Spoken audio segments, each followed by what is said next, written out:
"Don't move a damn inch. That dog will tear you apart." The shout slammed through the penthouse like a gunshot.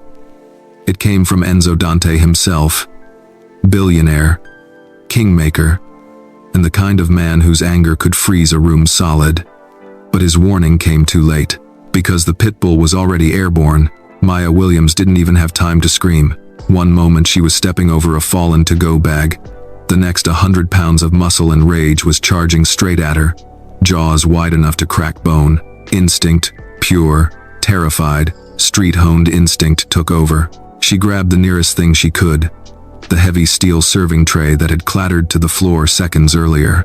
As the dog lunged, Maya twisted her body, shoved her shoulder forward, and dropped her weight hard, redirecting the beast's momentum the way her uncle had taught her years ago. The Pitbull hit the ground with a painful yelp, skidding across the marble and slamming into the base of a glass display case. Everything stopped. The guards reached for their weapons. Maya stumbled back, shaking violently, breath breaking in her throat. I didn't mean he came at me, I just reacted." But Enzo wasn't listening. His face went from shock to murderous fury in seconds. "You stupid little girl," he snarled. "Do you have any idea what you just did?" "I wasn't trying to hurt him," Maya pleaded, holding up trembling hands. "He jumped, You put your filthy hands on my dog." Enzo took 2 long strides toward her, his voice dripping venom. "You people never follow instructions. Idi Evere." Maya stiffened at "you people," but fear kept her rooted in place. "He attacked me," she whispered. Enzo grabbed her shoulder and shoved her backward, hard. She hit the floor on her palms, pain shooting up her wrists.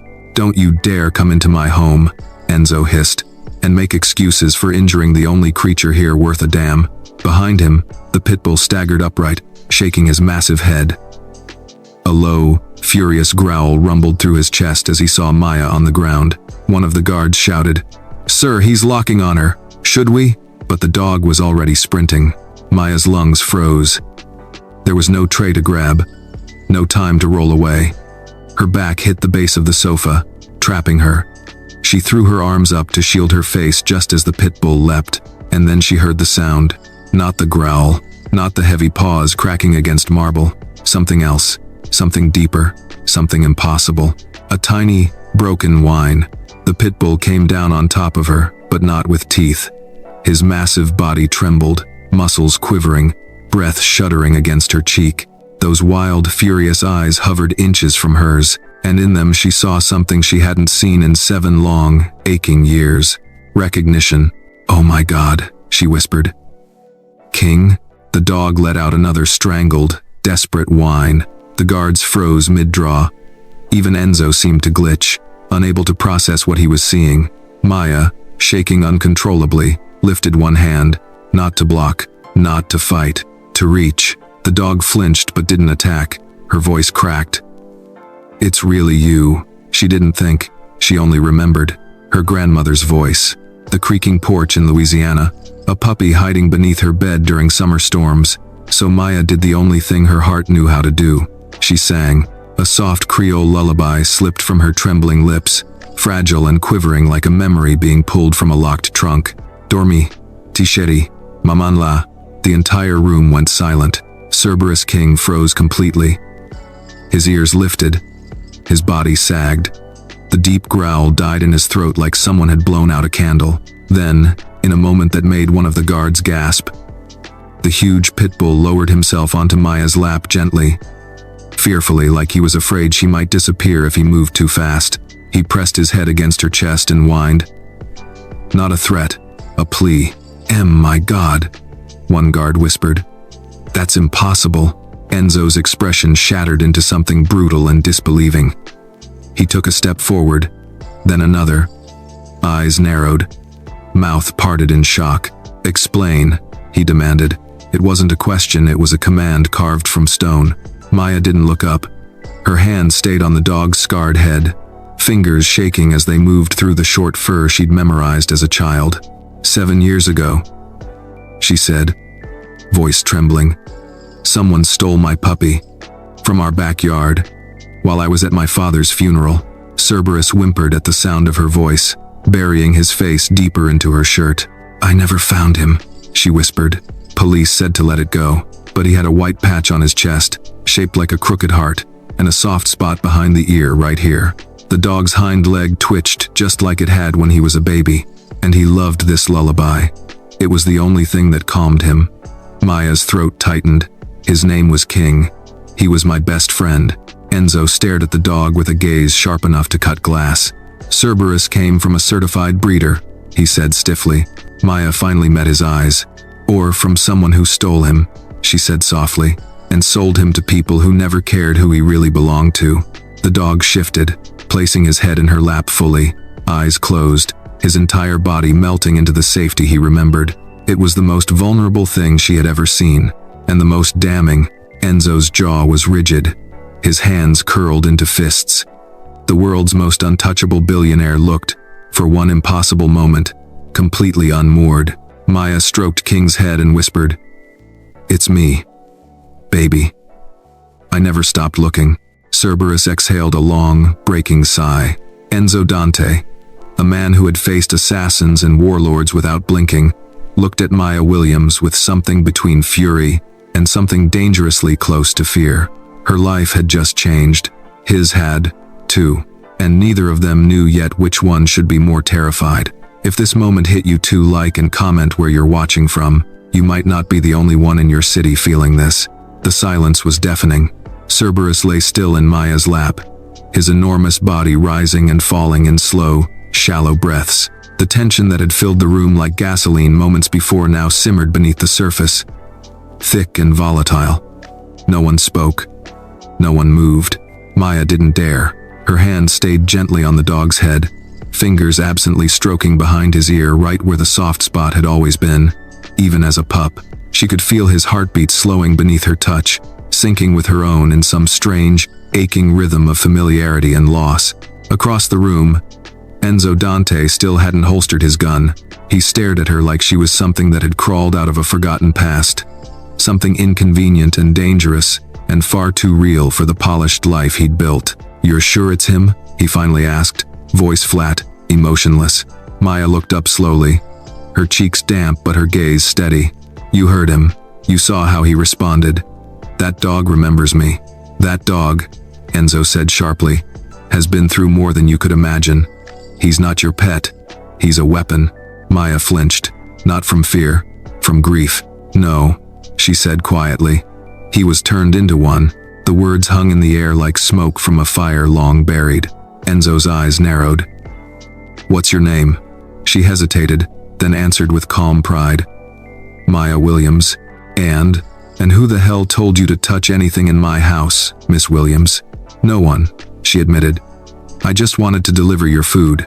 A guard cleared his throat. "She's with Eastway Catering, sir." Background checked. Registered. Enzo didn't look away from her.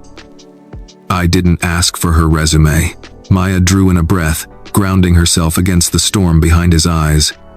"Look, I didn't come here looking for trouble. I didn't even know where I was delivering to. But the second I saw him, Cerberus, King, whatever you call him, I knew. I knew it was him." The dog let out a sleepy sigh, one paw twitching in his dreams. Enzo slowly lowered the gun, but didn't put it away. "So what exactly are you asking for?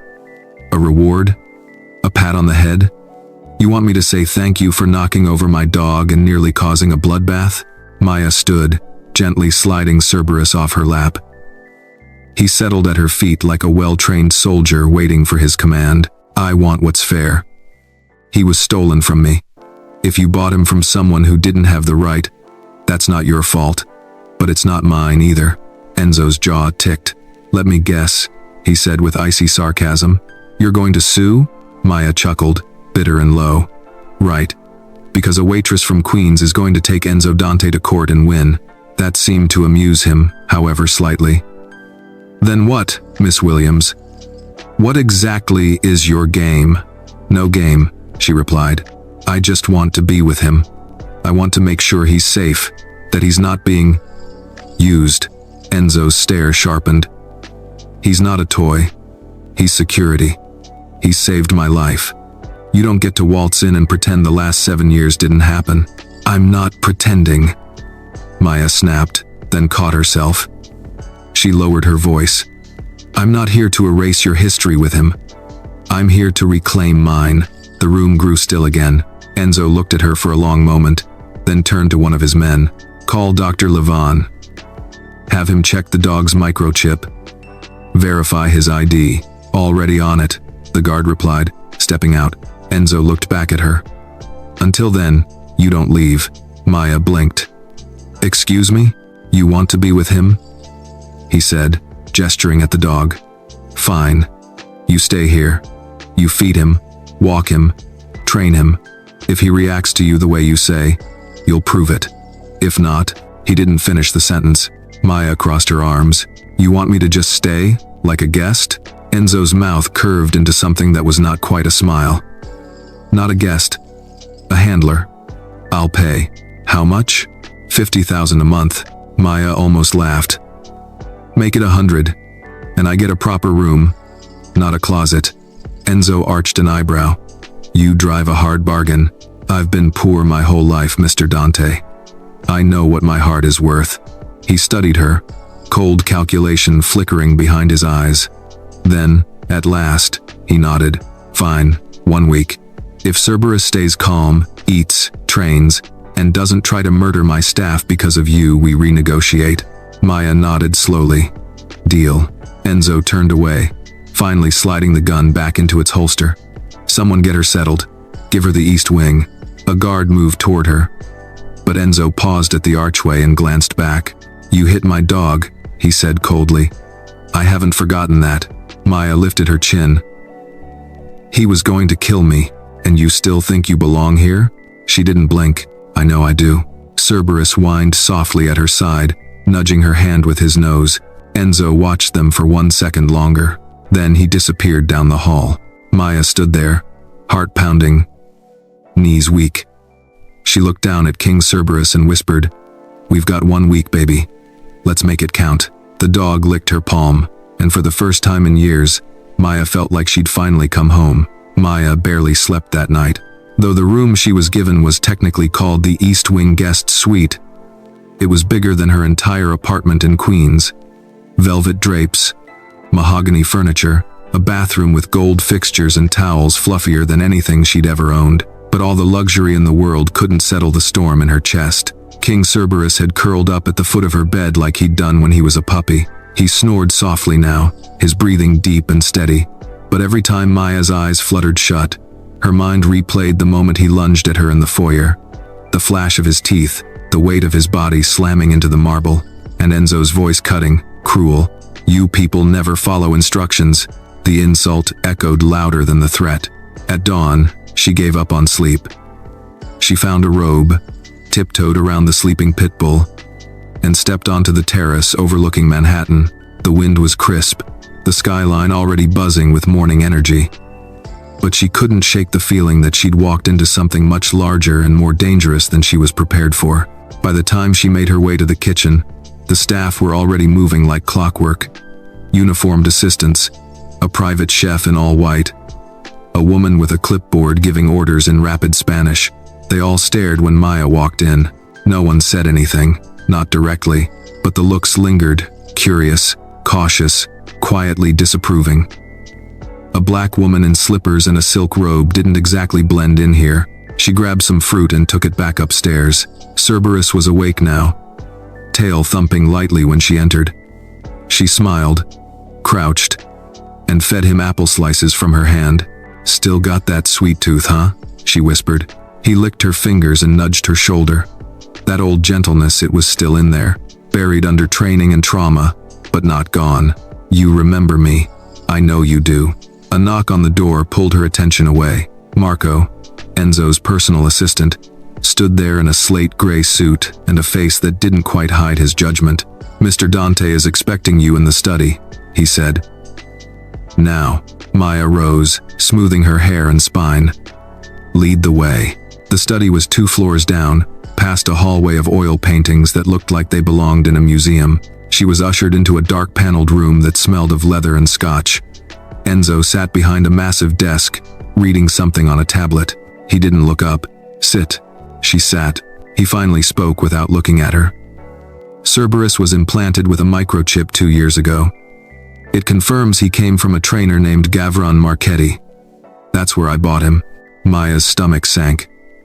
So, he's not mine? Enzo finally looked up. Gavron's known for sourcing his dogs from questionable origins.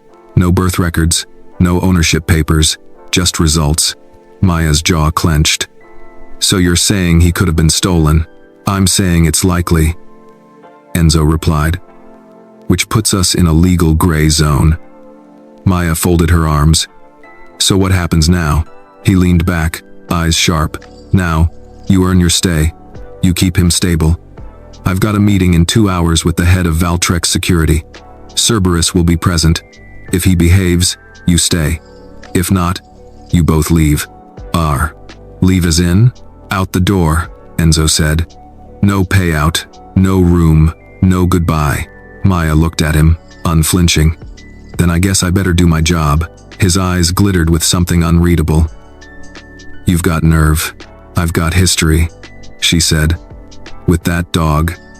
That's more than anything your money bought. Enzo stood, towering, imposing. You think this is about sentiment? I don't run a sanctuary. Cerberus is a weapon. No, Maya said softly. He was your weapon. He was my family. We do those. A long silence stretched between them. Finally, Enzo gestured to the door. You have 90 minutes. Make sure he doesn't kill anyone. She rose, gave him a curt nod, and walked out without waiting for permission. Cerberus was waiting patiently at the elevator. She clipped on the leash, but let him walk beside her freely. He didn't pull, didn't growl, just walked like he belonged next to her. And maybe, in some strange way, he did. The meeting room was sterile and cold. A massive oval table, men in suits, thick folders, digital blueprints glowing on a screen. Maya stood in the corner with Cerberus sitting at attention beside her. The men eyed the dog warily, especially when he yawned and showed his teeth. But he didn't lunge, didn't snarl. He watched. Quiet. Loyal. Maya whispered to him between breaths. You're okay. I've got you. An hour passed. 2. And not once did Cerberus misbehave. When the men filed out, shaking hands and smiling, Enzo turned to Maya for the first time since the meeting began.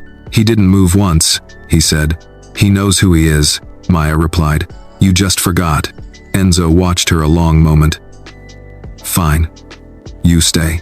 Maya exhaled. But you answer to me, he added. She met his gaze, unyielding. I'll answer to the dog first. Enzo smirked faintly. God help us all. That night, Maya returned to her suite with Cerberus at her side. She looked at him as he curled up again near the window, watching the city lights blink in the distance. We made it through day 1, she whispered. The dog thumped his tail. Tomorrow, the real work would begin. The next morning, the house was quiet, as if even the walls were holding their breath. Maya rose before the sun, muscles aching from the day before, but her spirit sharp as ever. She stretched at the edge of the bed, watching Cerberus, still sleeping by the window. His ears twitched slightly at her movements, but he stayed in place, calm, peaceful. A far cry from the snarling beast that had nearly ripped her throat out 48 hours ago. She smiled. You're still in there, she whispered. I see you.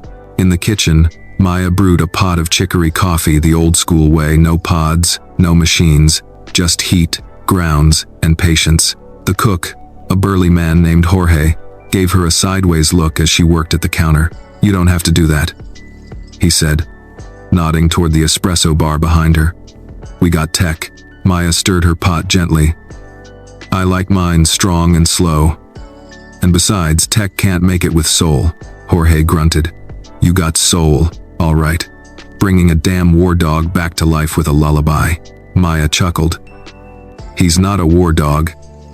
He's a survivor. 83. When she returned upstairs with 2 mugs, one for her, one with a beef bone for Cerberus, she found the dog already awake. Ears perked, tail slow thumping. She handed him the bone, and he took it gently, settling on the rug without so much as a snarl. He didn't even flinch when a vacuum started whirring down the hall. That was new. By 8, Maya had him in the rooftop courtyard, a private training space, paved in turf, surrounded by reinforced glass. The guards watched from above, hands never far from their hips. Maya could feel Enzo's surveillance. Even if he wasn't physically there, she started the session with simple commands. Sit. Stay. Down.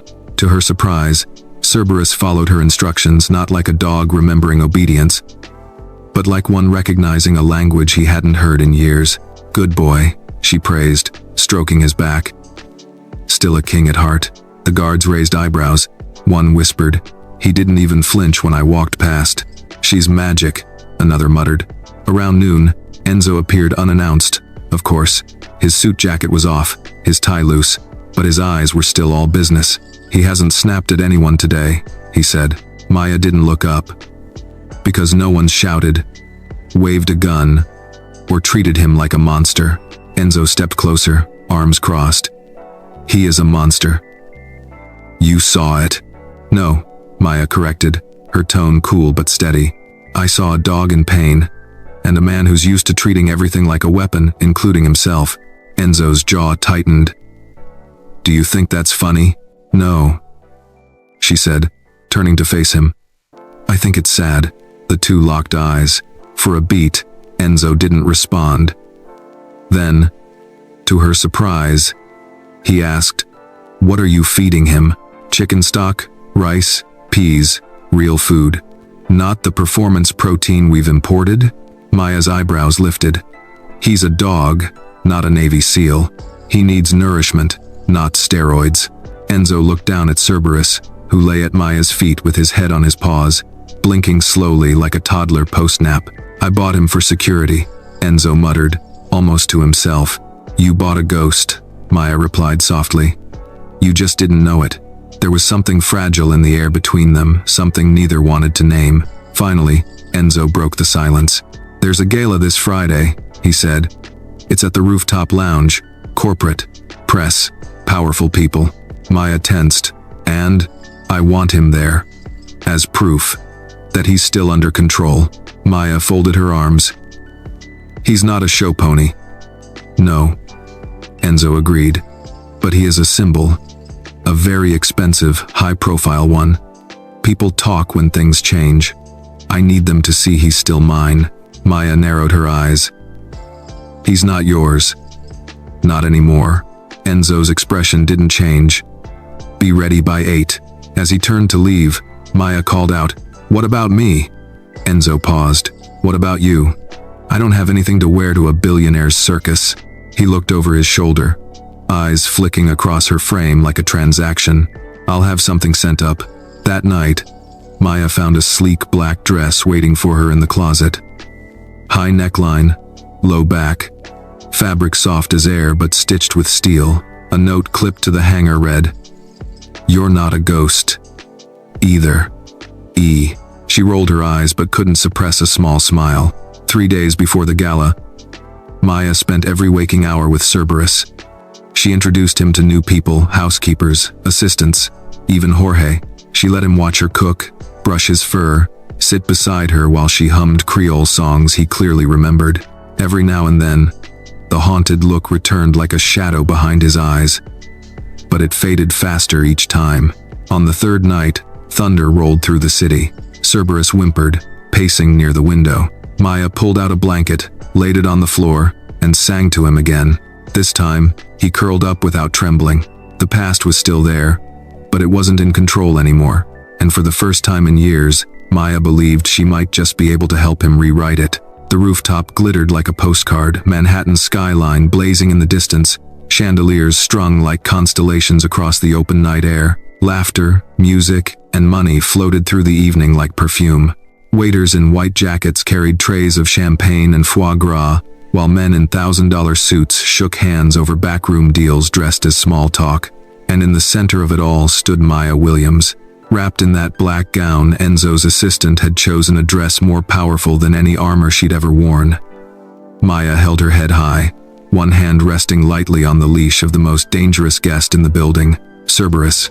He sat beside her, still as a statue, tongue lolling lazily, eyes scanning the crowd with quiet awareness.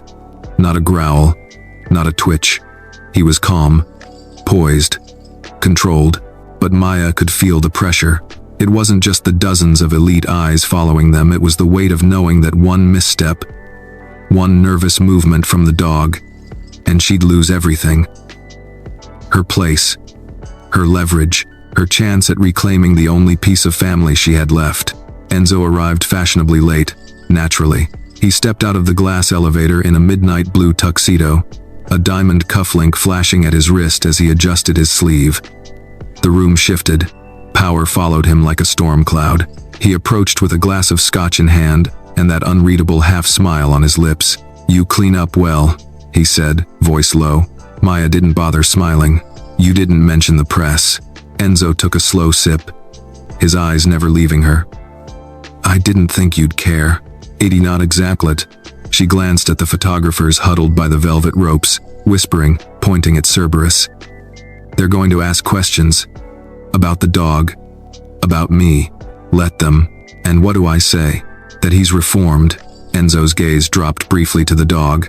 "That you helped him remember who he was." Maya shook her head. "You want a redemption story, not a security update." "I want both," he said. "And you're the key to both. So smile, Miss Williams. Tonight, we sell forgiveness." "What?" Maya's jaw tightened. She looked down at Cerberus, who sat obediently, watching her with those familiar eyes. "I'm not here to be anyone's prop," she said softly. "No," Enzo replied, sipping again. "You're here to prove you belong in this world." Their eyes locked. No more masks, just challenge. Then the music swelled, and the crowd surged. Senators, CEOs, models, investors. They flocked to Enzo like flies to a flame. And, inevitably, to the woman and the beast, standing beside him. "What a gorgeous animal," purred one socialite. "He doesn't even flinch." A pitbull at a gala, a gray-haired banker scoffed. "Only Enzo Dante would pull it off." "Is it true she rescued him from a fighting ring?" whispered a hedge fund manager to his wife. Maya said nothing. Cerberus stayed calm, until one man approached. Slender, sharp suit, eyes like switchblades. He wore his smile like a weapon. "Gavron Marchetti," the man said, extending a hand to Enzo. "It's been a while." "Iab." Maya froze. "Gavron." Enzo's handshake was curt. "Didn't expect you here." "Nor did I expect to see Cerberus," Gavron said, eyes sliding to the dog, looking healthy, calmer. Then his gaze landed on Maya. "And you must be the one who broke the beast." His smile didn't reach his eyes. Maya felt the leash tighten in her grip. Cerberus was still, but the hair along his neck had lifted ever so slightly. She cleared her throat. "You're the breeder?" "I prefer the term trainer," Gavron replied smoothly. "Though I suppose I've done both."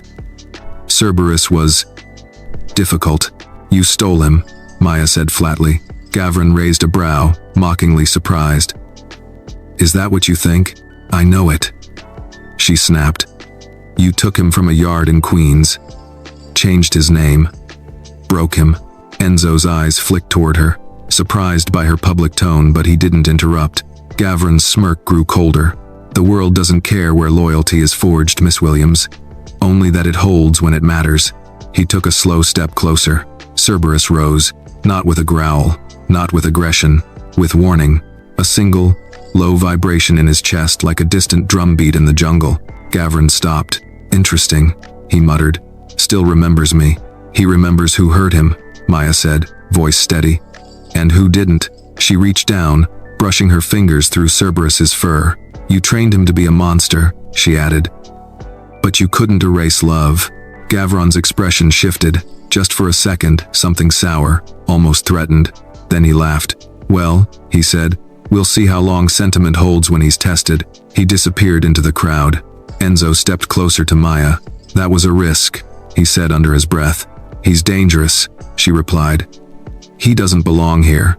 "I wasn't talking about the dog. We have denied." They stood in silence for a moment, Cerberus between them like the border of two worlds. Then Enzo's voice dropped. "Keep him close," he said. "Tonight's not over." At that moment, A woman in a red dress screamed. Guests parted like water. One of the bartenders was on the floor, shaking, face pale, eyes wide. Beside him, a tall man in a wrinkled gray suit was backing away, hands raised. "I didn't touch him," he shouted. "I swear he just collapsed." Someone called for help. Another screamed for security. Enzo's face shifted instantly into command mode. "Marco, clear the crowd. Get the medic team up here now." Maya looked around. Something was off. Her instincts screamed it. She crouched next to Cerberus, who was standing now, ears up, tail still. "What is it, boy?" she whispered. The dog didn't bark, but he did turn, facing not the man on the floor, but toward the elevator. Maya looked, and what she saw made her blood run cold.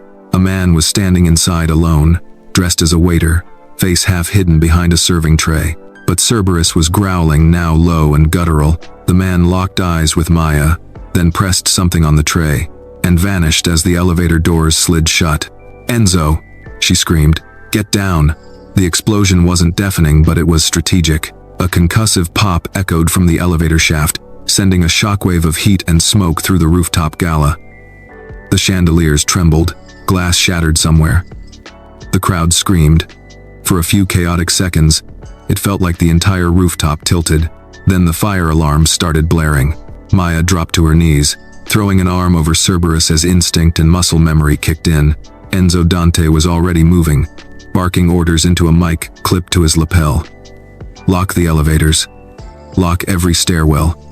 Marco, status. Now."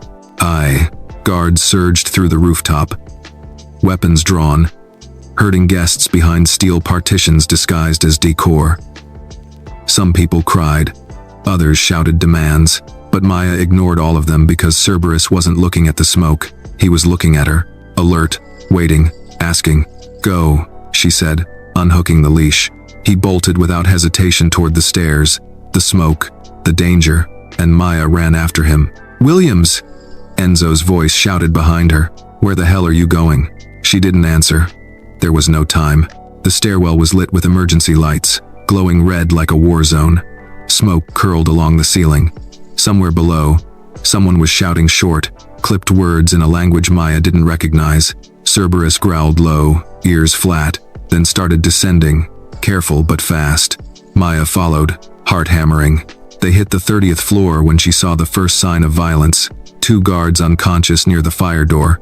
Taser burns on their necks. This wasn't random. Whoever the waiter was, he came for something. Or someone. Cerberus stopped at the door marked 29. Nose to the seam. Then he whined a confused, soft sound. Maya pressed her hand to his head and opened the door slowly. A hallway stretched ahead, untouched by smoke. Quiet. Too quiet. Then, a cry. Small, frightened, childlike. Maya's stomach twisted. "There are kids up here?" Cerberus sprinted ahead, rounding a corner into what looked like a private apartment inside the building, marble floors. Gallery paintings, a grand piano tucked in the corner, and in the middle of it, curled behind a couch, was a boy. Maybe 7 or 8. Pale skin, dark hair, dressed in a velvet dinner jacket. Maya ran toward him, but Cerberus got there first and did the unexpected. He lay down, not in front of the boy, next to him. The boy flinched, but when he saw the dog's eyes calm, grounded, waiting, he crawled forward and wrapped tiny arms around Cerberus's thick neck.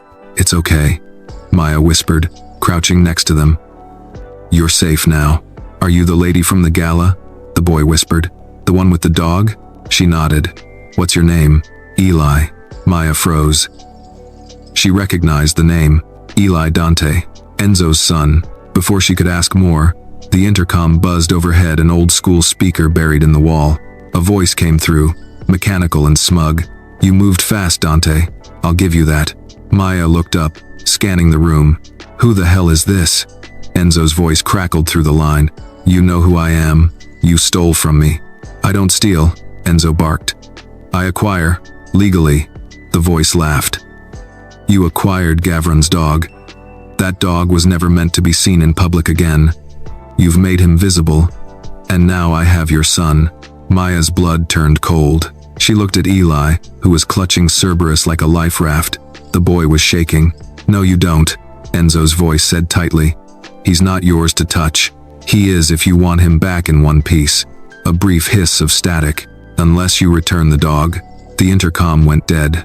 Maya's fingers tightened on the leash. So that's what this was about. Not the gala. Not a message. A bargain. They wanted Cerberus back. Back to fighting rings. Back to pain. Back to the man who'd broken him. "No," she whispered. "Over my dead body." She pulled Eli close. "Can you walk?" The boy nodded shakily. Maya looked at Cerberus. "Guard him. You hear me? He's the most important person here." The dog stood and positioned himself like a shield between them and the door. Just then, footsteps echoed down the hallway. Too heavy, too fast. Maya stood, eyes wide, just as a masked man in black turned the corner. A taser in one hand, a gun in the other. Cerberus growled a sound so deep it seemed to rattle the walls. The man raised the taser.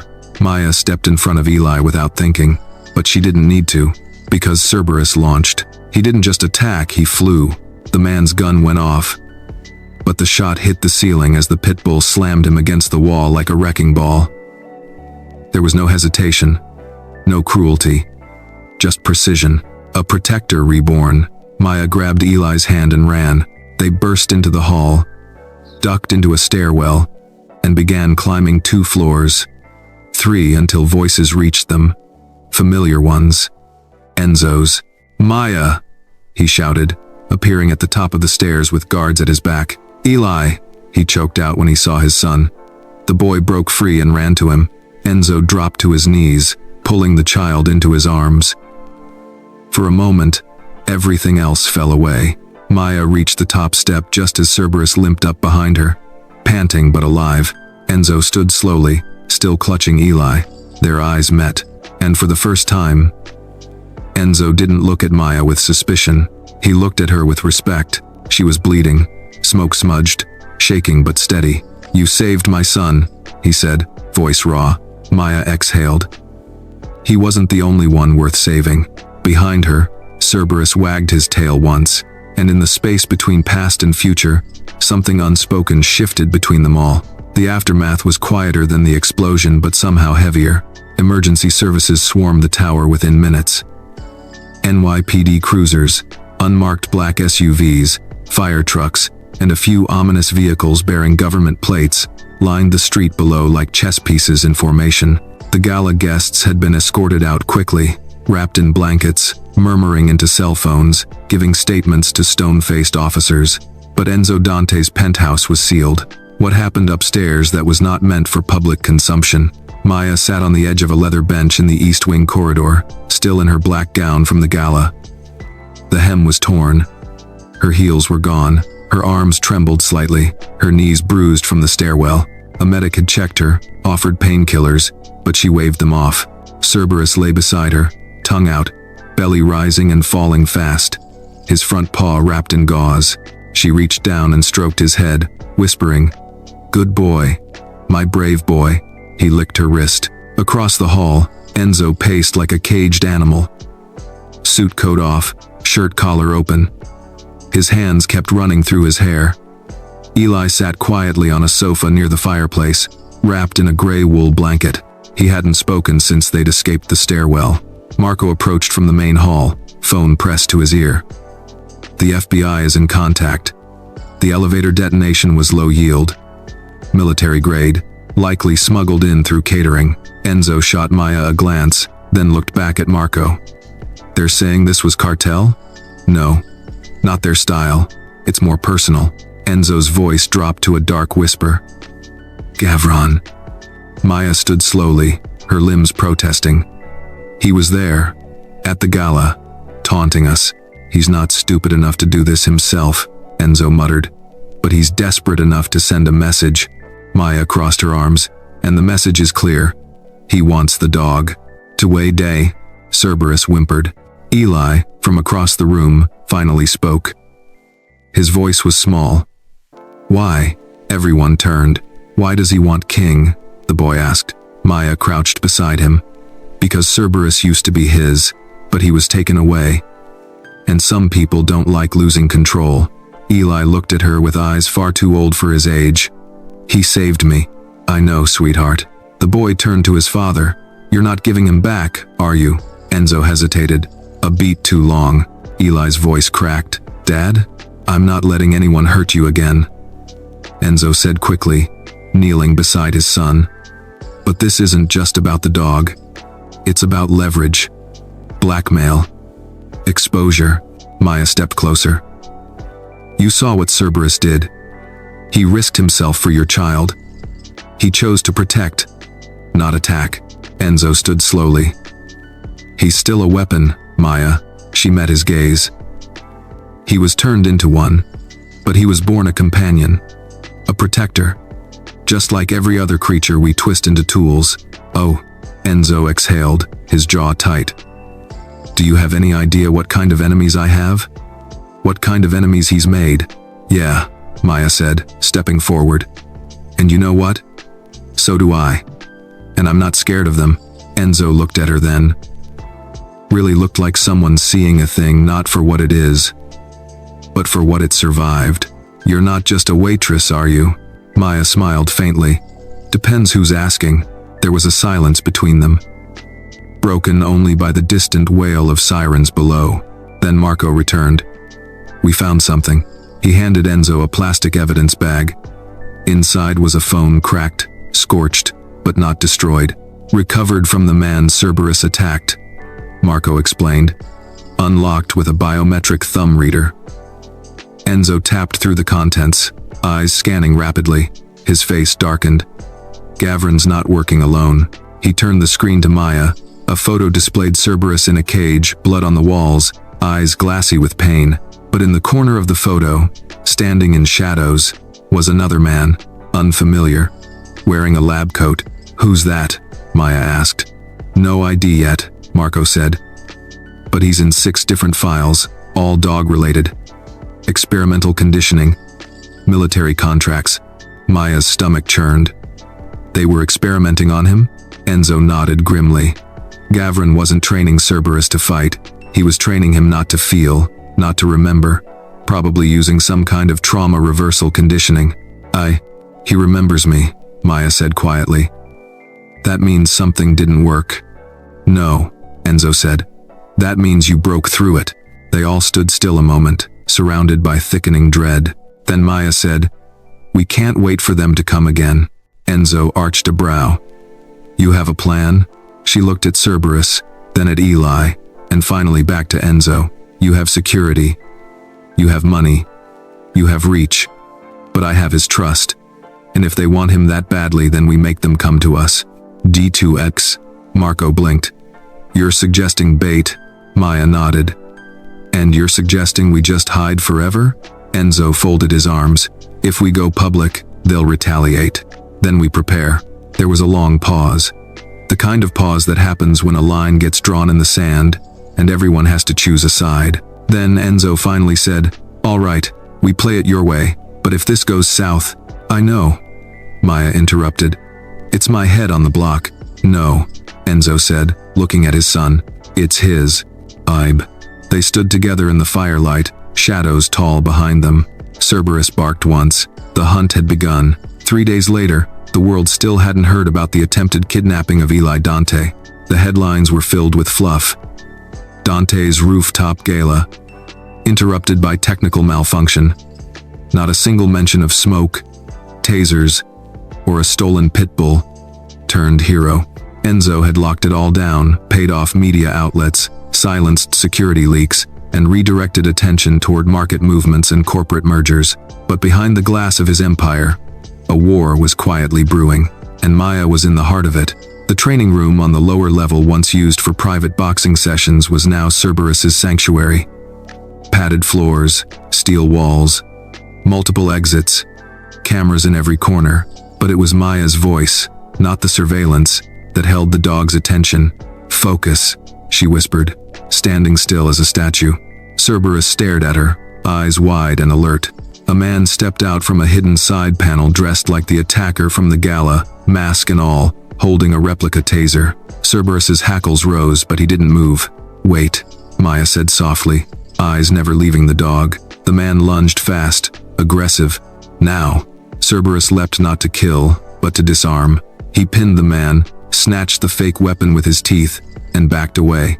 The entire maneuver had taken less than 3 seconds. Marco, watching from behind the glass, let out a low whistle. He's getting sharper. He's getting free, Maya corrected, kneeling beside Cerberus to check his pause. You sure this plan's going to work? Marco asked. No, she admitted, but it's the only one that feels right.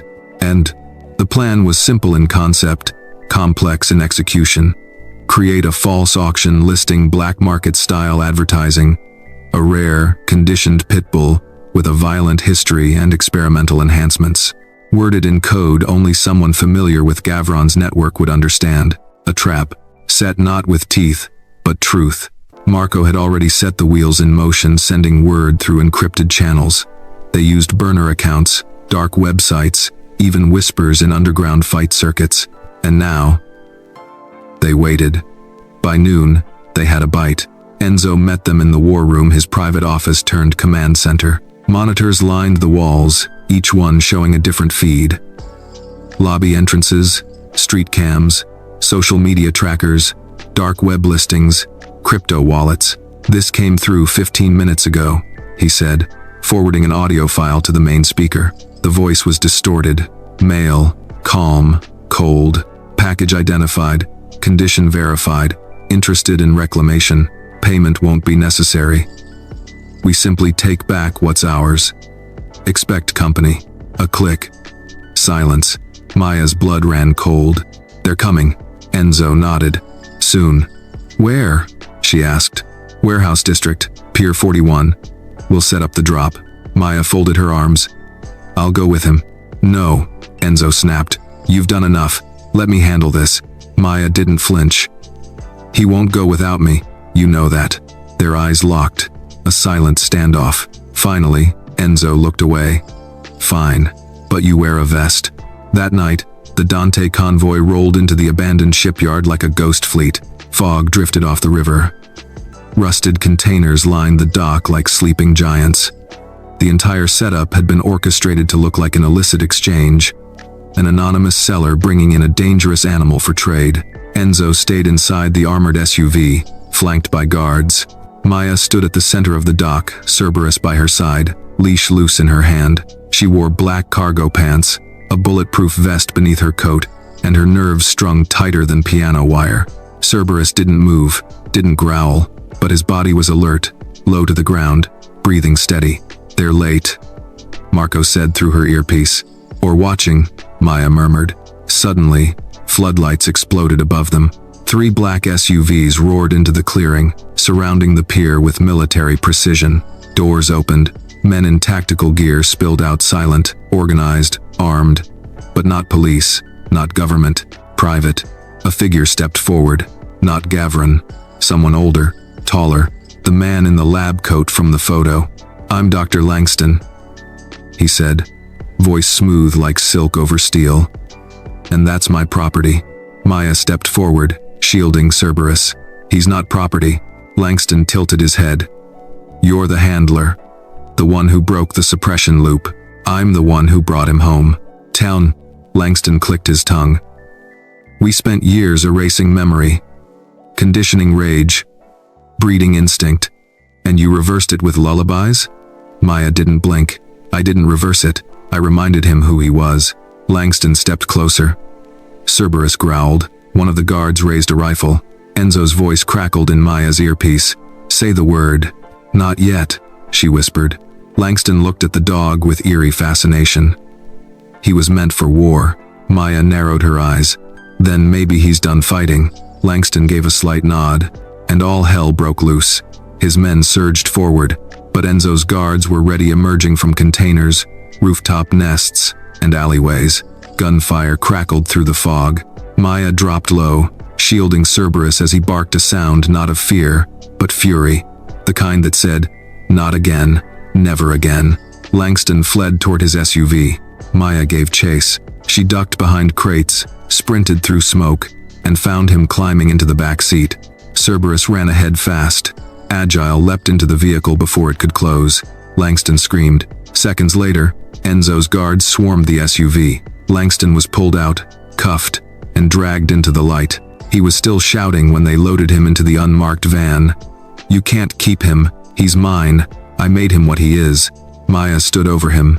"No," she said. "You tried to destroy him. He made himself." Cerberus padded to her side, nuzzling her hip. Above them, dawn broke over the Hudson, and for the first time in years, Maya believed they might finally be free. The morning after the ambush at Pier 41, Enzo Dante sat at the head of a long walnut conference table inside his downtown Manhattan penthouse. The glass walls behind him framed the skyline like a kingdom of light and steel. But today, even the city's shine couldn't soften his expression. He was silent, fingers steepled beneath his chin as his legal team, security consultants, and crisis managers debated over one another. "Langston's arrest puts us at risk if the story leaks," barked Rhonda McGill, Dante Corporation's PR chief. "The press will eat this alive." "He was operating illegally," countered Marco, seated to Enzo's right. "Unlicensed testing, trafficking, brainwashing dogs into weapons. And who owns the building where half of this took place?" Rhonda shot back. You, Enzo, you and your foundation." Maya leaned against the far wall, arms crossed, watching the argument unfold like a chess match with no king. Cerberus sat at her feet, head resting between his paws, his amber eyes drifting toward Enzo now and again. He could sense the tension, feel it in the tempo of human breathing. Maya had no seat at this table, not officially. But everyone in the room kept glancing at her, because they knew she was the reason Enzo's son was alive, the reason the beast hadn't turned feral, the reason the experiment hadn't ended in another tragedy. "I'll handle the press," Enzo said finally, his voice like frost. Langston's lab was off-grid. His connection to us was buried in cutouts. If anything leaks, it'll be about a dogfighting ring, not corporate malpractice. "And Gavrin?" asked a legal aide. Enzo's jaw flexed. "Gone. Underground." Maya spoke up. "He'll surface. Men like that always do when they feel their ego's been bruised." The room went quiet. Her voice wasn't loud, but it carried weight. Enzo gestured toward her. "Everyone out."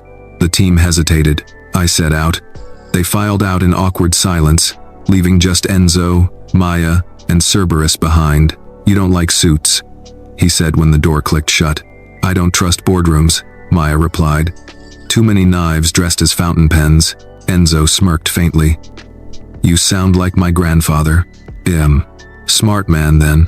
He walked to the window, hands in his pockets.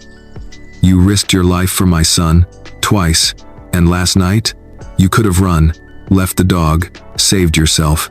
I'm not built that way." "I know," he said quietly. Maya approached slowly. "So what now?" Enzo turned. "Now, I make you an offer." She blinked. "An offer?" "Full-time, in-house, head of behavioral rehabilitation at Dante Foundation. Cerberus will be your primary charge, but not your only one." Maya stared at him. "You're offering me a job? I'm offering you a mission. You broke through what years of science and cruelty couldn't. I want you to lead something bigger. Turn what they did into something good. Help others like Cerberus." She hesitated. "You think I can do that?" "I know you can." He walked to her, holding out a sleek folder official, sealed with his company's crest. "You deserve more than a leash in a guest room, Maya. You deserve a seat at the table." "Oh." She took the folder but didn't open it. Cerberus wagged his tail, just once. "And what about Eli?" she asked softly. "What will he grow up thinking about all this?" Enzo's eyes darkened. "That monsters can be made, but heroes choose themselves." He stepped back. "Take time to think about it."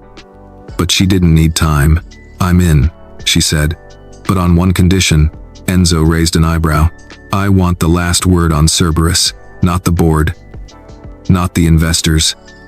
Me. He's family now." "I sit."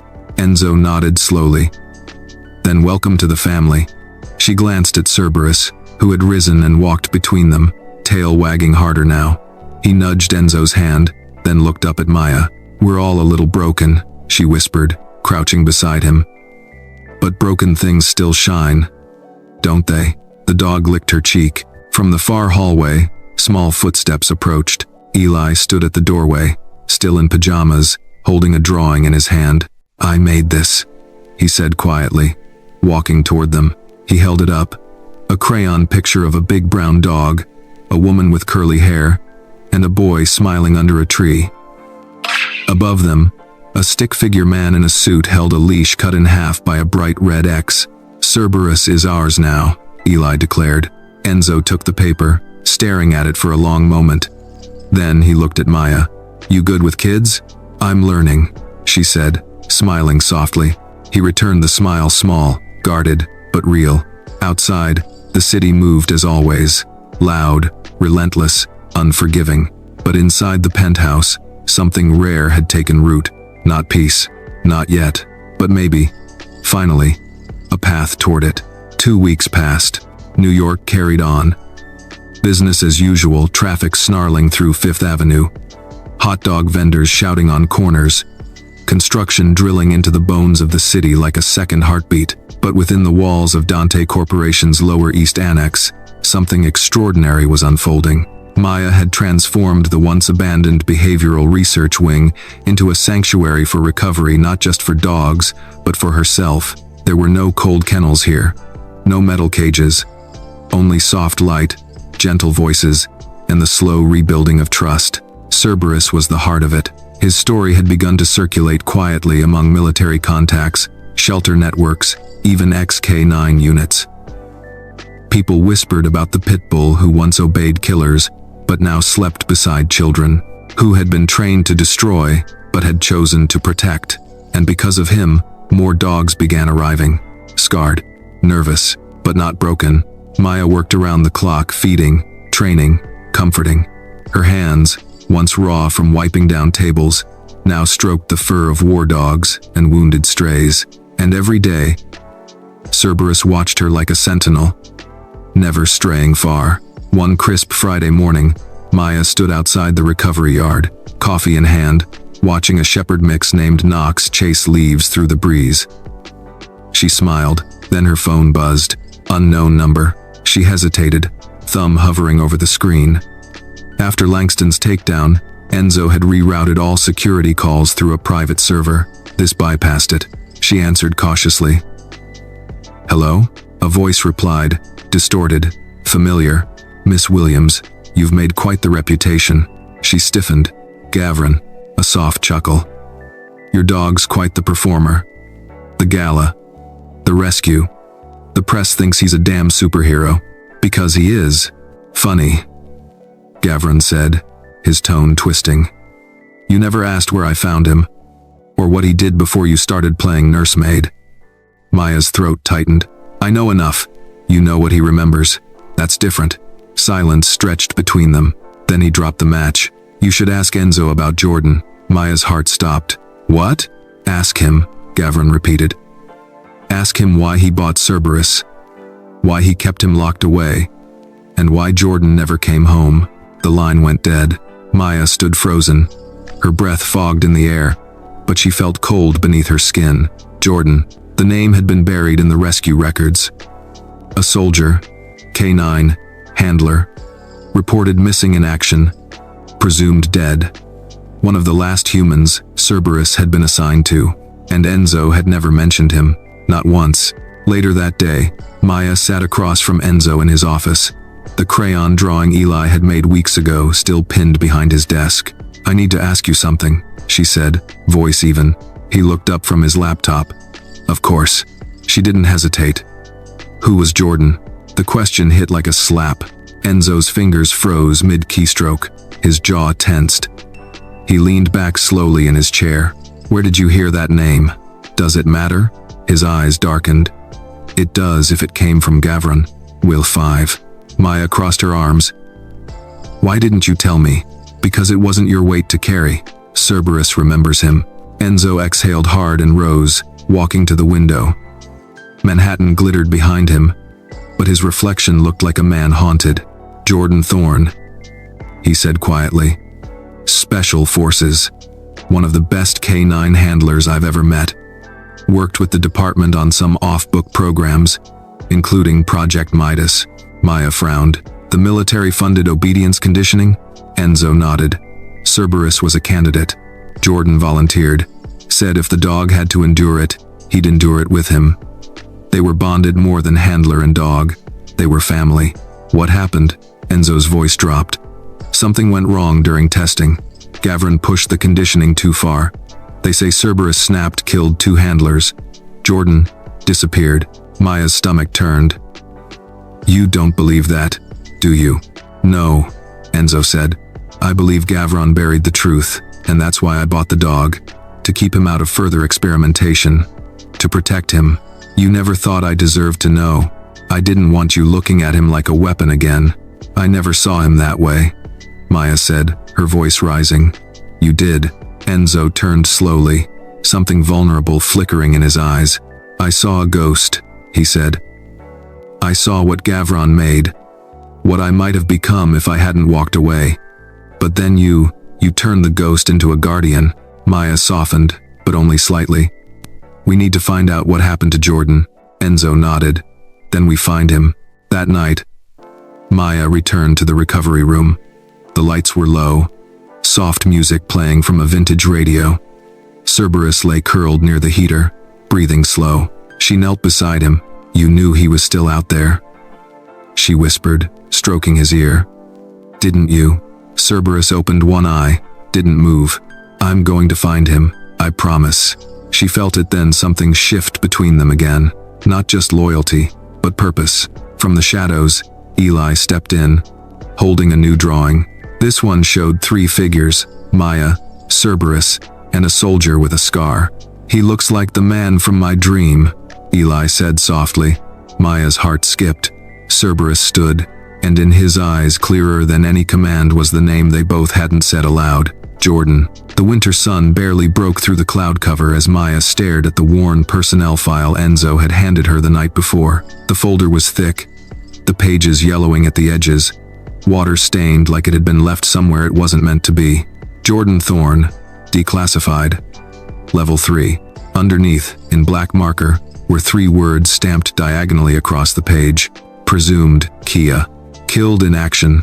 Except, Maya no longer believed in that story. She sat in the private archive room of the Dante Foundation, the only place where these old files still existed unaltered. Behind her, Cerberus sat alert, eyes on the door, ears twitching at every creak of the building. He hadn't rested properly since last night, neither had she. On the first page, there was a photo. Jordan was young, maybe late 20s. All square jaw and wide shoulders. He stood in full combat gear, one hand resting on the back of a Pitbull that looked all too familiar. Cerberus, but smaller, leaner, with fear behind his eyes instead of fury. Maya flipped through the page's deployment logs, mission codes, medical reports. There were gaps, months at a time where no activity was recorded. Those blank spaces spoke louder than the ink ever could. Then she found something. A faded requisition request for an off-grid training facility. A code name. Site Indigo. No listed location. No mission notes. Just one phrase scribbled in the margin. Test phase. Full submission. Maya whispered. What did they do to you? Cerberus whined, his head brushing her arm. Suddenly, her phone vibrated. It was Marco. We got something, he said. An old contact of mine in Virginia intercepted a secure channel encrypted chatter. Someone's asking about Jordan. Someone new. Maya stood. Where? Wyoming. South Pass near the Wind River Range. Old mining land. There's a decommissioned military zone not listed on current maps. Send me everything. She hung up and stormed into Enzo's office minutes later, file in hand, dog at her side. You knew about Site Indigo, she accused. Enzo didn't deny it. I suspected it. I never confirmed it. You lied to me. I protected you. You keep saying that, Maya snapped. But maybe I never needed protecting. Maybe Jordan didn't either. Enzo leaned forward, elbows on his desk. This isn't just about you, or Cerberus, or even Jordan. Site Indigo was scrubbed because it violated every law in the book. What's buried there could bring down people far above me. Maya's voice dropped. Then maybe it's time they fall. He looked at her for a long time. Finally, he nodded. I'll fund the trip. No records. No backup. You'll go alone. Or, you can walk away. She turned for the door. I stopped walking away the moment Cerberus remembered my voice. A.2. They flew private, no flight plan filed, no TSA questions, just Maya, Cerberus, and 2 duffel bags packed with survival gear and a burner satellite phone. The descent into Wyoming was rough, the wind punching the small aircraft as it landed on a hidden strip near the mountains. Marco had set her up with a battered black Jeep, a printed map, and one warning: trust your instincts, they won't want you there. Taftery. The terrain was harsh, rocky, snow-dusted, dotted with pine trees that whispered in the wind. Maya drove for hours into isolation, the mountains closing in like giants. Finally, just before dusk, she saw it. 2 rusted watchtowers, long abandoned, half swallowed by the wilderness. Sight indigo. She parked behind a fallen tree and hiked the final half-mile on foot, Cerberus trailing close. The main building was skeletal corrugated steel, broken windows, paint peeling like dead skin. There were no signs, no guards. But the silence was wrong. Too perfect. They entered through a side door, flashlight cutting through dust. Old kennels lined the far wall. Dried blood stained the corners. Everything reeked of neglect. And something older, pain. Cerberus sniffed a corner, then froze. He growled low and uncertain. "What is it?" Maya whispered. She turned the corner and found a bunker door slightly ajar, a faint light flickering beneath. She reached slowly, pushed it open. The room beyond was surprisingly intact, makeshift furniture. A generator humming, a small heater glowing in the corner. It looked lived in. Recently, then she saw him, a man, seated in a metal chair, sharpening a blade by the light. He was older than the photo in the file. Beard now flecked with gray. One arm wrapped in a makeshift sling. A long scar ran from temple to jaw. But the eyes were the same. So was the dog tag around his neck. "Jordan," Maya said. The man didn't move, but Cerberus did. He stepped forward, slowly, tail low. Then without warning, he broke into a run. Maya reached to stop him, but Cerberus didn't attack. He stopped at Jordan's feet, nose pressed to the man's leg, trembling. Jordan dropped the blade, and for the first time in years, he spoke. "Easy, boy. Easy." Cerberus licked his hand. Maya's breath caught. Jordan finally looked up. "You're the girl from the lullaby," he rasped. Maya blinked. "How do you?" "Every night," he whispered. He howled. "Wouldn't sleep unless I sang. Same melody, same cadence." He smiled faintly. "You saved him." "No," Maya whispered. "He saved me." Outside, wind rattled the walls, but in the bunker, time had bent, folded around something lost and now found. Maya knelt beside them, her voice soft. "Jordan, we need your help," he nodded. "I've been waiting for someone to come." With state, the wind howled outside the bunker like a wounded animal. A low, aching sound that seemed to echo from the bones of the mountain itself. Inside, the silence between Maya and Jordan was thicker than the cold. The heater hissed softly in the corner, its glow flickering across their faces like firelight in a war story. Cerberus lay curled at Jordan's feet, his breathing steady, peaceful. He hadn't moved since he sat there like he'd finally found what he'd been looking for. Jordan, however, looked like a man still unsure if he was truly awake. His eyes never left Maya. "You want to know what happened?" he said at last. "Yes," Maya answered. "Everything." Jordan's knuckles tightened around his canteen. He took a sip, then exhaled slow. "I was recruited into Project Midas 6 years ago. Special forces had gotten wind of behavioral testing in Eastern Europe, rogue scientists trying to use trauma as a control tool. The theory was, if you could induce enough pain, you could reset loyalty, wipe memories, forge obedience. Maya flinched. They were breaking dogs. Jordan nodded. And sometimes men. He glanced at the scar on his wrist. They paired handlers and dogs to test resilience. Cerberus and we connected fast. But he was already broken when I got him. I didn't train him, I unlearned him. Every day, I sang to him. Every night, I stayed awake while he shook in his sleep. His voice faltered, and then they told me to kill him. Maya froze. "What?" Jordan's eyes burned. They said he had failed protocol, that he hesitated to strike in the kill test. Gavron called him defective, weak, said we needed clean termination before the next batch arrived. And what did you do? She asked, barely breathing. Jordan looked down at Cerberus, his voice barely a whisper. I ran. He closed his eyes. I took him and I ran. The silence returned, heavier this time. They caught me 2 days later near Denver, shot me, left me for dead in a ditch. He tapped his chest. A rancher found me. I disappeared. Figured if Cerberus was taken, I'd never see him again. I didn't want him to remember me as a ghost. He never forgot, Maya said. Jordan gave a crooked smile. Neither did I. She reached into her coat and pulled out the photo from his file, the one with him and Cerberus at full height. I think it's time we show the world the truth. 2003 then. Jordan looked at it, his eyes glazing. They'll come for us, Maya. The people behind Site Indigo, they buried this for a reason. Gavron's just a pawn. There are others higher up. If we go public, they'll bury us too. Maya didn't look away. Then we dig louder. A long pause stretched between them. Jordan stood slowly, his body stiff.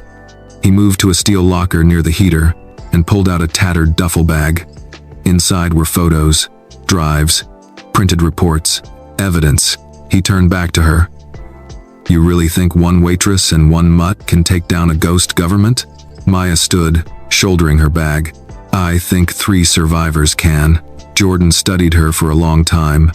Then finally he laughed. Not loud, but honest. You've got fire. I'll give you that. He looked down at Cerberus. What do you say, partner? Cerberus stood and wagged his tail. Outside, the wind had begun to slow. They drove through the night, switching out stolen license plates, using snow-covered back roads that twisted like nerves through the wilderness. Maya kept glancing in the rearview mirror, half expecting headlights, but none came. At sunrise, they crossed into Colorado. By noon, they reached a safe house just outside Boulder, arranged by Marco, who greeted them with eyebrows raised. You're alive, he said, stepping out of the cabin. Jordan eyed him. And you are? Someone who keeps Enzo from getting assassinated in boardrooms. Marco Vega. Jordan grunted. That's supposed to impress me? No, Marco said, unbothered. But I'm the one who made sure Maya didn't get followed. So maybe save the growl. They stepped inside. The air smelled of cedar and old books. Eli was there, sketching by the window, eyes widening when he saw Jordan. Is that him? The boy whispered to Maya. Maya nodded. That's the soldier from your drawing. Eli stood, slowly walking over. Jordan knelt carefully. You're the one Cerberus was waiting for, Eli said. Jordan blinked. I guess I was. Cerberus walked between them and nudged Eli gently. The boy grinned. He's not scared of you. No, Jordan said softly. He remembers me. Marco cleared his throat. We need to move fast. I've contacted someone inside a private intelligence forum. Former whistleblowers, military defectors. They'll help get the files out. But if you're going public, we need proof. Video. Testimony. Jordan nodded. I'll record it. He looked at Maya. You too. You're the reason people will believe this. You turned a weapon into a friend. Later that night, Maya and Jordan sat in front of a camera. The footage was raw. Real. No makeup. No scripts. Jordan told his story, beginning to end. Maya followed, showing how Cerberus had remembered, resisted, and healed. At the end, Cerberus sat between them. Jordan looked into the lens. I'm not a hero, he said. But I couldn't stay quiet anymore. They taught me to fight shadows. But I'm done hiding from the light. The camera clicked off. They sat in silence for a long time. Then Maya whispered, This won't end quietly, will it? Jordan's face darkened. No, it'll end with fire. But for the first time, Maya didn't feel afraid. She felt ready. The video went live at 7:06 a.m. Eastern Standard Time. It didn't hit the networks, not at first. It wasn't posted by Enzo's PR firm, or a verified influencer or a news outlet. It was uploaded by a civilian, an anonymous account with 0 followers, but within 12 hours, it had 2 million views. By midnight, 28, Maya sat in the dim light of the Boulder safe house, watching the numbers rise on Marco's monitor, her breath shallow. Jordan stood behind her, arms crossed, jaw clenched like a soldier waiting for impact. Cerberus lay by the fire, unmoving, eyes open and watchful. Even he seemed to know the clock had started ticking. Enzo called just after 1 a.m. "You lit a fuse," he said, his voice hard, but not angry. "We needed to," Maya replied. "You realize the department will have eyes on you in under 24 hours? They already do." He sighed. "You're not safe anymore." "I never was." Jordan took the phone. "She's not alone. Neither are you," Enzo said after a pause. "I've got a private jet standing by, if things go south." "No," Jordan cut in. "We stay. We finish this." Or it all meant nothing. Silence on the other end. Then Enzo said something unexpected. "I'm proud of you both." And the line went dead. By morning, the war had begun. Not with bullets, not yet, but with discredit. Anonymous articles spread across fringe news sites. Jordan Thorne, unstable vet, with PTSD, makes wild claims about military abuse. Maya was accused of being a radical, an activist with fabricated credentials. The video was flagged for graphic content and temporarily taken down on one platform, only to reappear twice as fast on encrypted networks. "Classic playbook," Marco said, pacing the cabin. "Create confusion, discredit the source, undermine emotion, then disappear the evidence." "Will they come here?" Eli asked, clutching his sketchbook. Jordan knelt beside him. "They won't touch you, I swear. We free." But Jordan looked to Maya when he said it, and his eyes told another story. They both knew what was coming. That night, just after 2 a.m., a motion sensor tripped. Marco checked the monitor and swore. "We've got movement. 2 SUVs. No lights, no plates." Maya moved fast. Grabbed Eli, Cerberus, and the go bag she'd prepped days ago. "Through the back," she whispered. "Cabin B is still secure?" Marco nodded. "Get to the ridge. I'll draw them off." He pulled out a concealed weapon and gave Jordan a tight nod. 10 minutes, max, then we vanish. The next hour was chaos. Gunfire cracked through the trees as Marco's decoy vehicle drew the first responders away. Maya led Eli through the snowy brush, her breath fogging in front of her face. Cerberus running silently ahead like a ghost. Jordan brought up the rear, his sidearm gripped, his shoulder wound beginning to ache again from the cold and the exertion. By dawn, they reached the ridge. Cabin B was smaller, more rustic, no electricity, no running water, but it was hidden, deep in the tree line, undetectable without a map. Eli collapsed on the cot, Cerberus curling beside him protectively. Maya stood by the window, watching the road. Jordan approached behind her, silent for a moment. "You think they'll stop?" he asked. "No." "Then what's next?" Maya turned. "We don't run anymore." She reached into her coat and pulled out a second flash drive, the one they hadn't uploaded, the one with GPS coordinates. "Site Indigo still exists," she said. "Buried. Forgotten. But the foundation's there. Proof is there. If we find it, we bring it to light." Jordan nodded. "Then we go back to where it all began." She looked down at Eli, fast asleep with his arms wrapped around Cerberus. "I'm not losing anyone else." 18. The next day, Enzo arranged a secure route back toward the Wind River Range. This time, they went deeper beyond where Maya had found Jordan. He guided them to a second, older site, one even he hadn't been aware of until recently. It had been uncovered in a satellite scan, hidden beneath collapsed rock and snow. Site Indigo's original facility.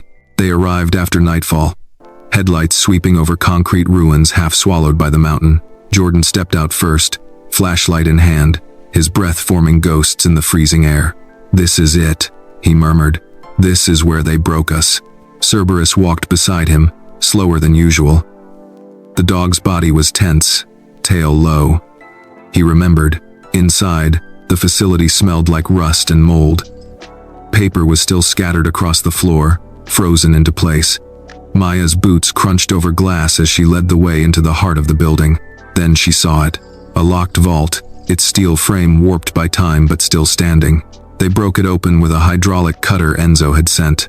Inside were rows of file boxes, tapes, drives, video footage, live testing records, biometrics, military contracts, government signatures, proof.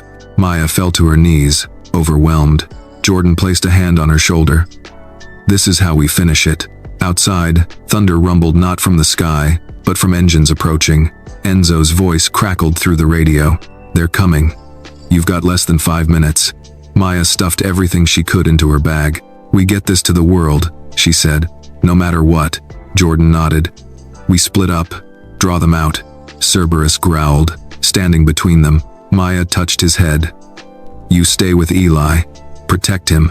That's your mission now." He whined, nudged her hand, but obeyed.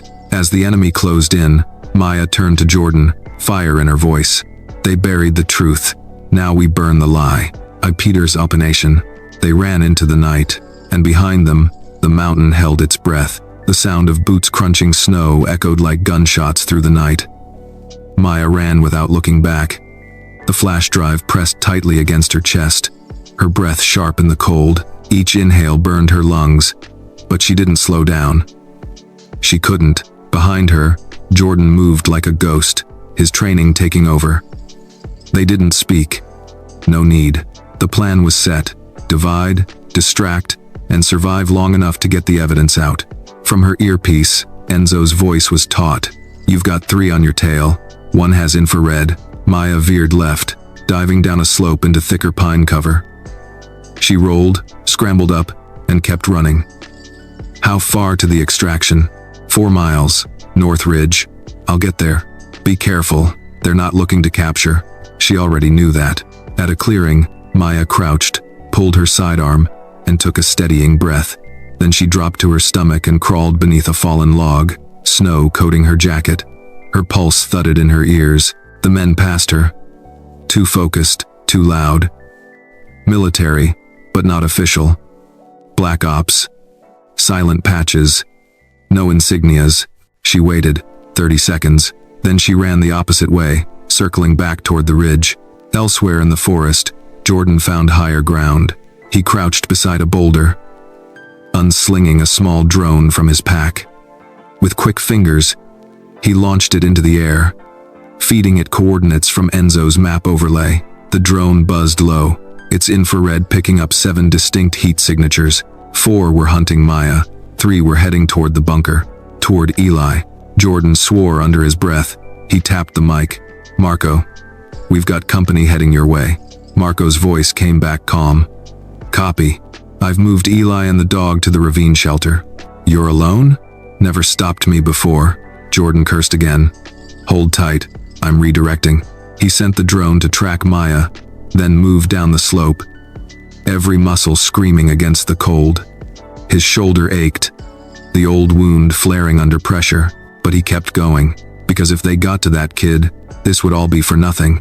Back at the temporary ravine shelter, Marco stood at the door, rifle in hand, eyes scanning the dark. Eli sat behind a crate, arms wrapped around Cerberus, who was growling low, ears pinned back. "You're okay," Marco said over his shoulder. "Just like we practiced. But Maya, she's tougher than all of us, trust me." Then a branch snapped. Marco raised his weapon. From the trees emerged a figure, tall, moving fast. Marco didn't fire. "Jordan, 3 minutes out." Jordan panted, waving him off. "They're close. Extraction's coming in. 2 clicks. Airdrop. We move now." "Vienna." Marco tossed Eli a jacket. "Let's go, soldier." Eli climbed onto Cerberus's back like they'd practiced, gripping his collar. Cerberus took off at a controlled pace, leading them toward the high trail. The adults followed behind, weapons raised, nerves on fire. But even as they ran, Jordan knew it wasn't over. Maya reached the top of the ridge, just as the extraction chopper appeared in the distance, a dark blur against the breaking dawn. She tapped her mic. "I see it." To 1. Then a gunshot cracked the air. She dropped to the ground, snow exploding beside her. "Sniper!" she hissed. She crawled toward cover, heart racing. "Marco, where are you?" "Closing in on the ridge. Hold tight." More gunfire. One bullet grazed her thigh. She bit down a cry, clutching the wound, crawling forward. Then through the haze, Cerberus appeared. He bounded through the trees, lunging at the sniper's position. A scream followed. Gunfire. Silence. Cerberus returned, blood on his coat. Maya smiled through the pain. "You just saved me again, didn't you?" Eli ran to her, tears in his eyes. "You're bleeding." "I'm okay, sweetie. Just a scratch." Jordan and Marco arrived seconds later. The chopper landed hard on the clearing, snow billowing around it. "Go!" Marco shouted. Jordan helped Maya aboard, followed by Eli and Cerberus. Marco fired 3 more shots into the trees before leaping inside. The door slammed shut, the helicopter rose, and the mountains shrank beneath them. Back in Manhattan, 48 hours later, the footage from Site Indigo aired on every major network. The story hit like an earthquake. Classified experiments, government complicity, the abuse of military animals, whistleblowers, survivors, Maya's testimony, Jordan's face, Cerberus at her side. The country watched, wept, raged. An emergency hearing was scheduled. A full investigation launched. Gavron's name trended globally for all the wrong reasons. But the war wasn't over yet. As Maya stood on the balcony of Enzo's penthouse, overlooking the city, she knew this wasn't just a victory, it was a beginning. Jordan stepped beside her. "You ready for what comes next?" She nodded. "We told the truth. That's enough." Cerberus came up behind them, nudging both gently. Eli ran out to join them, holding a newspaper. "We're on the front page," he beamed. "Cerberus looks like a hero. What is lured?" Maya smiled, resting a hand on the dog's head. "He is a hero," Jordan added. "So are you." The wind shifted, carrying the smell of rain, and as the first drops fell over New York, Maya felt something deep in her chest, something like peace. Not perfect, but earned. 3 days after the broadcast, the world had changed, at least their world had. Inside a quiet office in Midtown Manhattan, Maya sat across from a panel of congressional investigators. Their suits were sharp, their questions sharper. Cameras weren't allowed in this room. Only the truth. Jordan sat beside her, composed, stoic. His military bearing hadn't left him, even after all these years in the shadows. Cerberus lay at Maya's feet, a silent witness. "We've reviewed the footage," said the lead investigator, a woman in her 50s with graying hair and a steady gaze. "We've interviewed the whistleblowers, including the ex-staff of Site Indigo. What you brought forward is damning. You've risked everything." Maya nodded. "We didn't do this for credit." "No," Jordan added. "We did it because no one else would." The woman leaned back in her chair.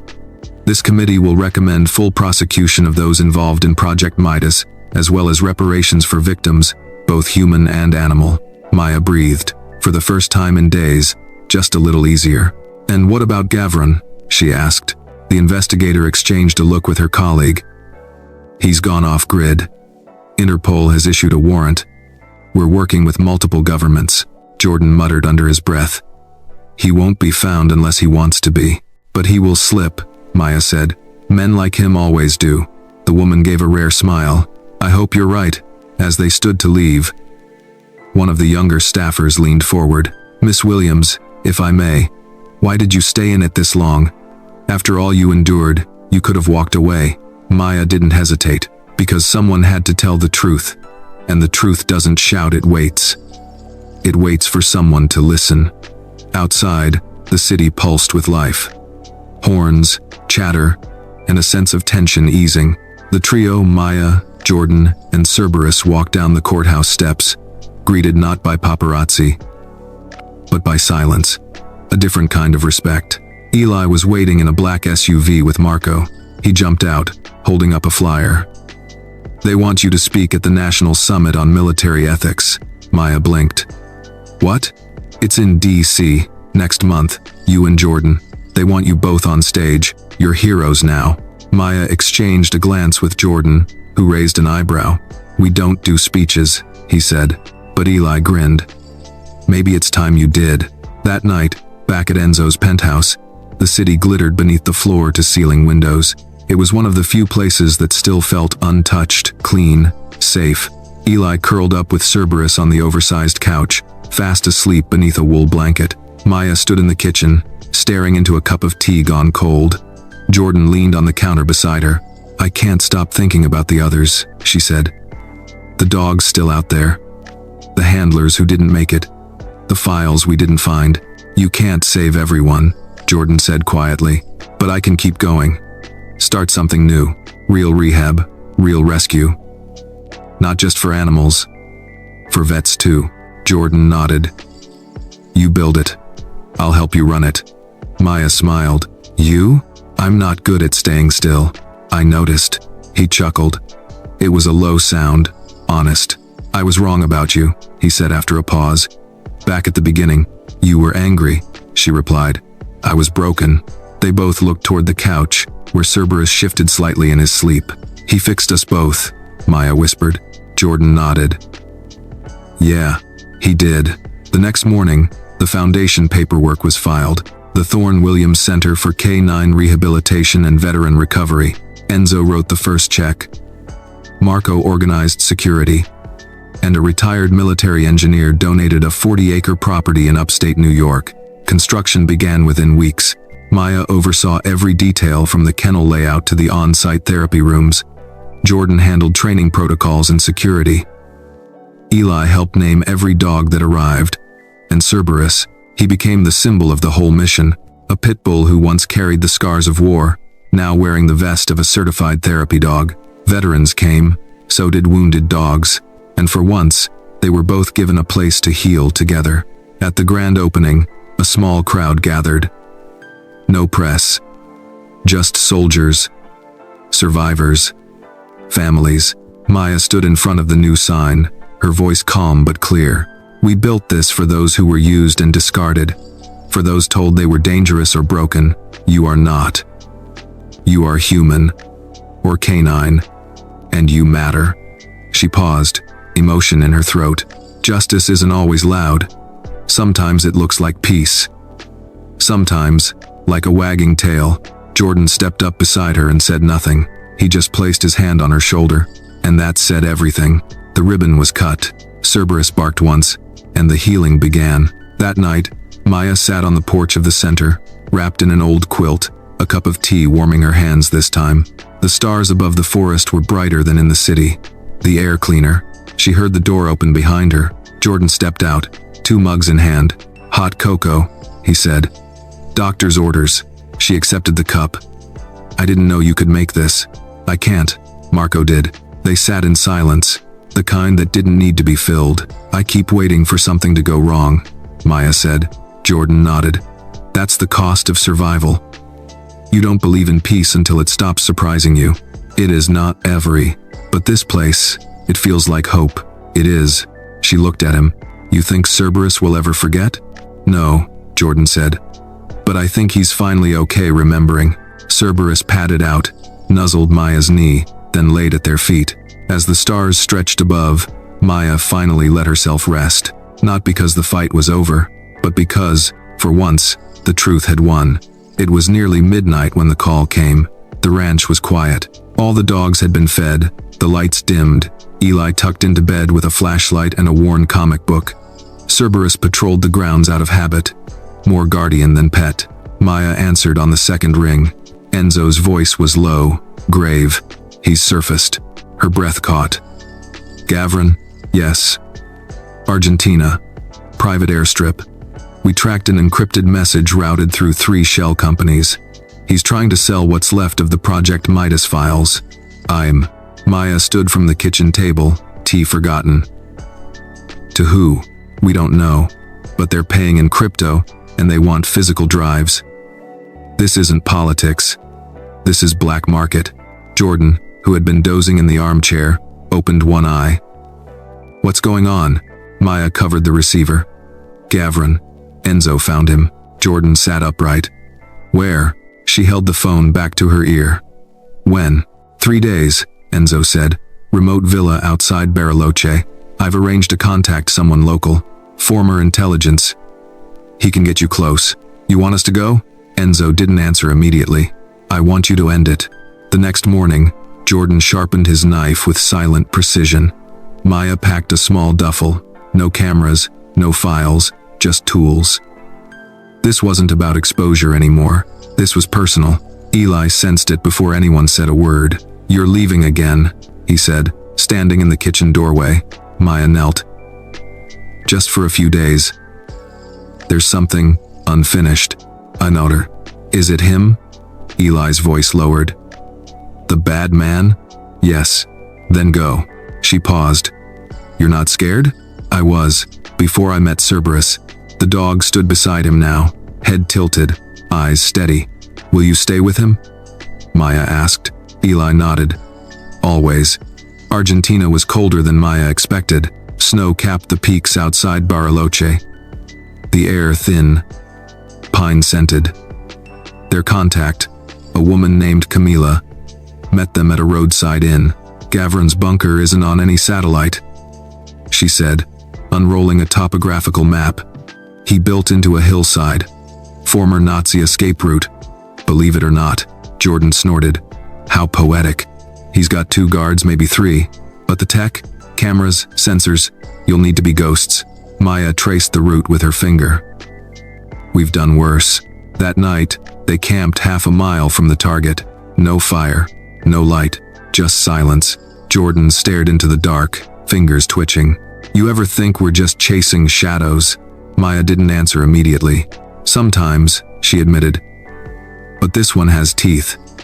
And he doesn't get to disappear while the rest of us live with the damage." He nodded. "Tomorrow, we close the door." At 3:12 a.m., they moved. Camila had scrambled the outer sensors for 20 minutes, just enough time to slip in. Jordan took point. Maya covered the rear. The hillside was steep, slick with moss and frost. The entrance was hidden behind a false stone slab, just as Camila had said. Jordan lifted the slab. Maya slipped inside. A narrow tunnel, concrete, humid. The walls sweated with the cold.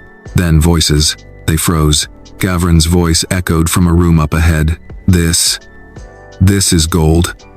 Do you understand? Real war weapons. Minds wiped.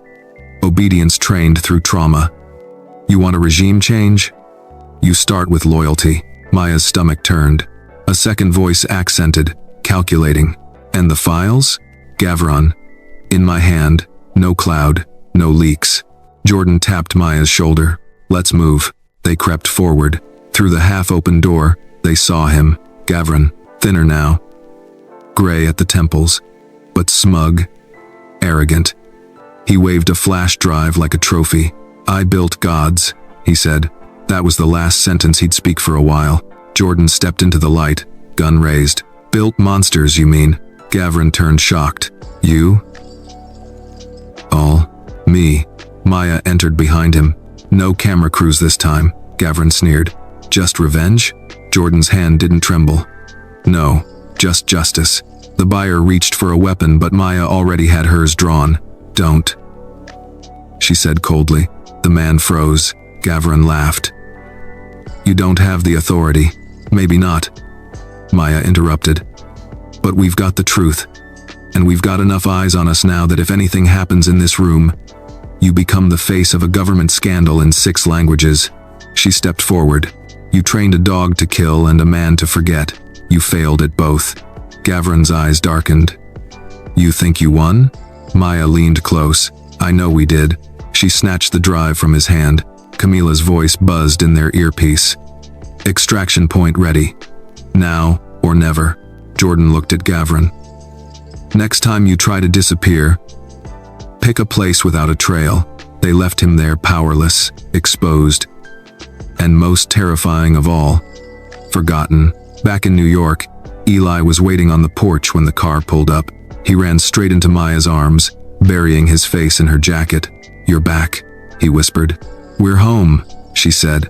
Cerberus barked once, then trotted to Jordan, tail wagging like it had all those months ago in a quiet mansion hallway. The sun rose slowly behind them. The air still held winter's chill, but Maya didn't feel it. For the first time in a long time, the ghosts had stopped chasing. They'd been seen, named, and now, finally laid to rest. Spring arrived late that year. At the Thorne Williams Center, the snow melted slowly, revealing patches of green earth and stubborn daffodils pushing through the thaw. The old oak tree at the edge of the training yard bloomed last, its gnarled limbs stretching wide like an elder waking from a long slumber. Underneath it, Maya sat on a bench with Cerberus at her feet, a warm breeze teasing the hem of her cardigan. She stared at a stack of letters in her lap, some from supporters, others from survivors, all addressed to the woman who spoke. Jordan approached from the kennels, wiping his hands on a rag. "Mail call again? Third bag this week," she said, lifting a brow. "Some folks want to donate. Others just want to say, thank you." He sank beside her on the bench. "Funny, isn't it? All those years in the dark, and now we're out here with letters and lemonade like retired folk." Maya smiled. "I'll take letters over muzzle flashes." Jordan nodded, then looked toward the horizon. "You sleep last night?" She hesitated. "Getting better," she said finally. "The dreams are softer, less screaming, more silence." Cerberus stirred, then rested his head on her boot like he understood. Jordan handed her a small envelope. "This one came by hand. Marco says a courier dropped it off. No return address." Maya opened it. Inside, a single sheet of paper, typed, crisp. "The world forgets, but I don't. Tell the dog he still remembers wrong." No name, no signature. Her hands stiffened. "It's him," Jordan read over her shoulder. His jaw tightened. "He's trying to get in your head. Too late," she whispered. "He was never really out." Jordan took the note and calmly tore it in half. If he wanted to strike, he would've. "That's a warning." An echo. Nothing more. Maya exhaled through her nose. Even shadows cast long in spring, numb, but they fade all the same. Later that day, the center held a small ceremony under the oak. They were welcoming 4 new veteran canine pairs into the rehabilitation program. The media was absent by design. Just families, staff, and the newest members of a growing tribe. Eli held the leash of a young German shepherd named Bunker, whose tail wagged like it had a metronome inside it. "This is Officer Hicks," Eli told the dog proudly, motioning to the man beside him. "He's going to take care of you now." Hicks, a quiet former infantryman, smiled for the first time since his arrival. Maya watched the exchange with a lump in her throat. This was why they kept fighting. As the sun began to dip below the hills, the group gathered around the fire pit. There was cornbread, chili, and stories. Honest ones, painful ones, hopeful ones. Maya stood to speak. "When we built this place," she said, her voice firm, "we didn't know if anyone would come. We just knew we had to make room for pain, for truth, for healing." She looked around the circle. "Tonight, you are not patience. You are not broken. You are home." Applause, quiet, heartfelt. As the fire crackled, Jordan leaned close. "You've become quite the orator." "I've had practice," he smirked. "Should we tell them about the time you threatened to throw chili at that senator?" She narrowed her eyes. "He said pitbulls were dangerous." Jordan laughed. "Fair point." 20 duetted. That night, Maya found herself beneath the oak again. Alone this time. The sky was full of stars, the kind you could only see out here. Far from the noise, she sat in the grass, legs crossed, Cerberus beside her. "I got your message, Gavrin," she said aloud to the darkness. "And you're right. The dog does remember. But so do I." Cerberus let out a low huff, as if in agreement. She reached into her pocket and pulled out a small brass tag, the one Cerberus wore during Project Midas, the one Jordan found years later, buried under ash and shame. She buried it now beneath the oak, a grave marker for the past. "Goodbye," she whispered. A breeze moved through the leaves, soft and warm. Then footsteps. Jordan appeared behind her, 2 cups in hand. "I figured you might need something. Cocoa?" "Strong stuff, with marshmallows." She accepted the cup, sipping slowly. He sat beside her. "No dreams tonight," she said. "Just quiet." He nodded. "That's how you know the ghosts are done speaking." Maya leaned her head against his shoulder, and for the first time in a long, long time, she believed him. The world didn't end with a bang or a confession. It changed quietly. At 6:12 Maya stepped barefoot onto the porch of the Thorne Williams Center, wrapped in her faded flannel robe. a coffee mug warming her hands. Fog clung low over the field, veiling the trees in silence. She heard the wind first, then the soft padding of Cerberus beside her, nudging open the screen door with his nose like always. "You never miss a morning, do you?" she murmured. The dog sat, gaze fixed on the field. It wasn't the same place it had been a year ago. The scars were still there, both in the land and in them, but they'd grown something from the wreckage. The garden was blooming. The center now had 3 full-time staff, 10 resident veterans in recovery, and a waiting list stretching into next year. Jordan was already in the yard, stretching beneath the oak tree. His back had healed. So had his mind, bit by bit. He spoke more now, laughed more. He still slept with one eye open, but not out of fear, out of habit, and maybe, in some way, out of love. Maya took a sip of coffee and called out, "You're up early." He grinned. "Old bones, cold mornings, can't afford to sleep in." "I don't know," she teased. "You looked pretty cozy at 5:30. He walked over, leaning on the porch rail. "We've got a new pair arriving today. Combat medic and a retired detection hound. I'll make the welcome kits, and I'll start the intake forms." They didn't need to say more. Later that morning, the newest arrival pulled up in a dusty blue pickup, a duffel bag tossed in the back. A woman in her 40s stepped out, moving slowly but with determination.